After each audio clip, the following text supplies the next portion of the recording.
please subscribe, Baby Girl Madam Labi. Isa rin po siyang charity vlogger ng Bataan. Yan. Suportahan din natin si Baby Girl Madam Labi, isang charity vlogger ng Bataan.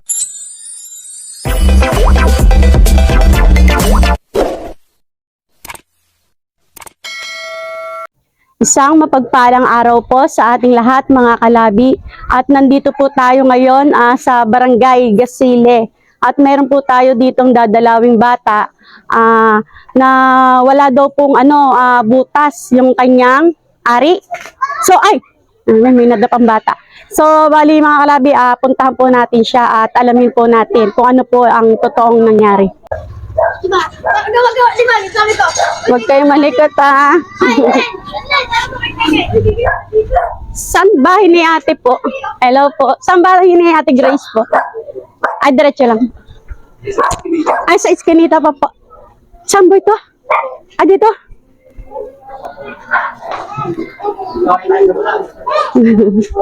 Ayan, dito pa pala. Nandito sila sa likuran. Ay! So, saan bahay ni ate Grace? Diretso pa? Ito na. Ay, lalakad tayo ng konti pa mga kalabi. Dito pala yung bahay ni ate Grace. Tao po.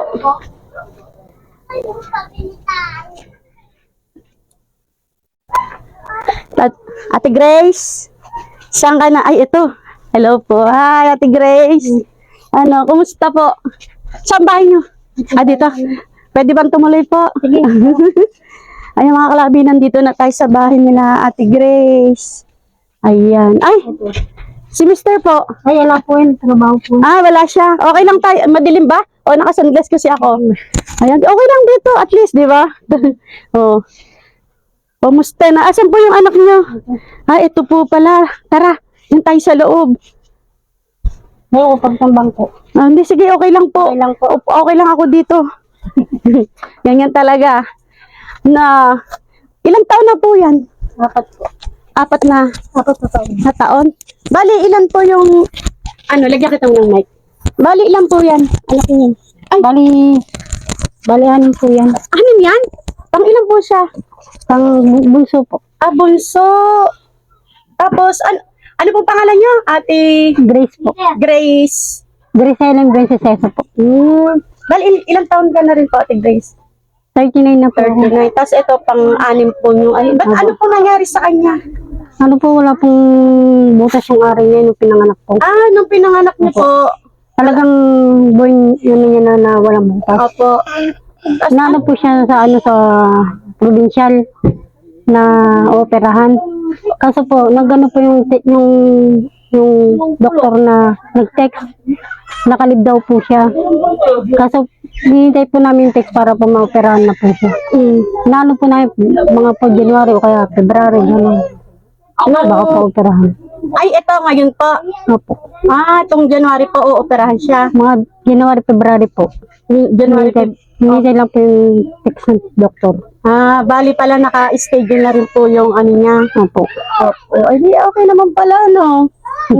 Paano po siya, paano po siya pag, umiihi, gano'n? May butas po yung niya, yung itlog sa gitna po. Doon po siya umiihi. Pero yung pinaka-ari niya, sarado. Opo. Bali, ano yung ooperahan po doon?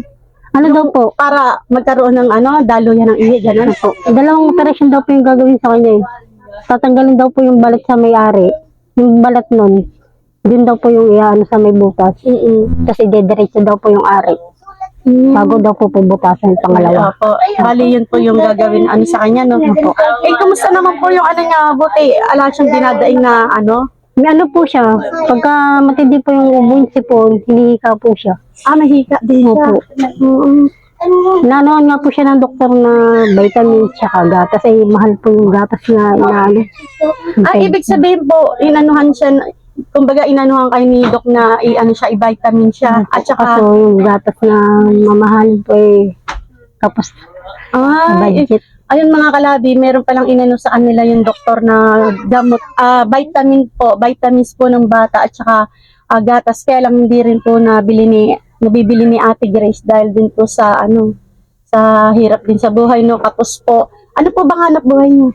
Ano po, janitress po ako sa Wimper. Sa janitress po sa Winter. Si Mr. po, Sa bukid po. sa bukid po siya. Ayun, kaya halos yung sweldo nyo, tamang-tama lang din Sakto po lang po sa sa pang-ano. pang-araw-araw po. Oo nga, kaya kawawa naman to. Ang payat niya, dapat talaga may vitamin siya. Kagaya niyan, isasalang siya sa Eh, dahil sa hirap ng buhay din talagang ano ba po ba yung niya, gatas na inano? Ano lang po yung Pedia Oo, Plus Pedia. po. Magkaiba ba yung Pediasure sa Pedia? Plus po. Magkaiba? Opo, magkaiba po. Pero pares lang na no? Oo. Ate, ayan, mga kalabi, ito, napunta po nga kami dito, nakita namin nga to si ate doon sa Winter po. Winter, no? So, meron po siyang sa inyo mga kalabi. Ano pong mensahe mo sa kanila, ate, sa mga nakakapanood sa atin? Kung sino pong nais tumulong, para po sana ko. Maraming po salamat. Wag po kayong wag po kayong mahiyate. Sabihin niyo po yung ang gusto niyo pong sabihin, kung ano po yung talagang nararamdaman niyo. Pag ganitong may sakit po yung anak natin, aalisin na po natin yung yung hiya, gano'n. Siyempre ako talaga, inaalis ko yung mga hiya-hiya niya. Pagdating sa mga anak ko, talagang inaano ko talaga. Lahat gagawin ko. So, sige sabi mo sa kanila, kung anong niyo po sa mga kalabi natin, sa mga nakakapanood po. Kasi Ngayon niyo po. nice tumulong sa anak ko. Ano po. Maraming salamat po sa pagtulong po kung maano po. Ano po bang tulong na gusto mong sa kanila, hingin o hilingin? Yung lang po ma'am, yung maanoan ko lang po ng po sa sustansya ng bata, Sa vitamins po. vitamins, tsaka po gatas. Ayun. Yung maano lang po ng Ayun po mga kalabi, ang humiling po si Nanay Grace or si Ate Grace ng sana daw po mabigyan po ng ng vitamins. Itong anong pangalan niya po? Prince Austin. Tapos ilang taon na to? 4. 4 na taon, no? Na mabigyan daw po sana ng ng vitamins itong bata at saka gatas po. At sa January To February po. to February, isasalang po siya ng dahil po yung kanila pong sinasahod, halos tamang-tama lang din po sa mga pang-araw-araw po na gastusin, no? O ayan, malay mo ate, may makapanood po sa atin na mabubuting puso na makapagbigay ng ng pang-vitamin ng anak mo at saka ng Pediasure, no? So ito po talaga yung tirahan niya, te. Opo. Ayan po mga kalabi, ang bahay nila Ate Grace, buti pagka umahangin, yung sa kabila, iba pa po ba yung nakatira doon? Iba pa? Yung nanay niya po.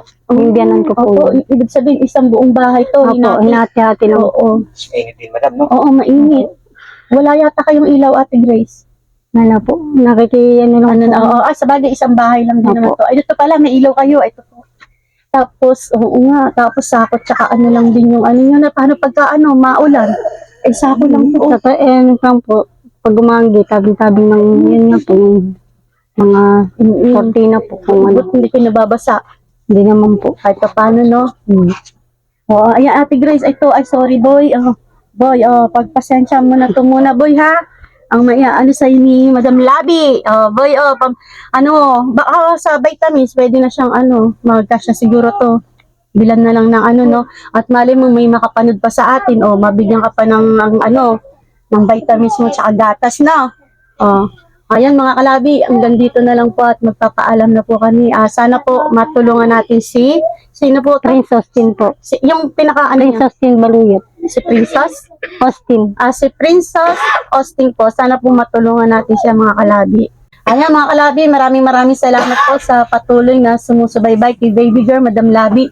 Maraming salamat po sa ating subscribers, viewers, at sa lahat ng mga sponsor. Mga kalabi, God bless us all.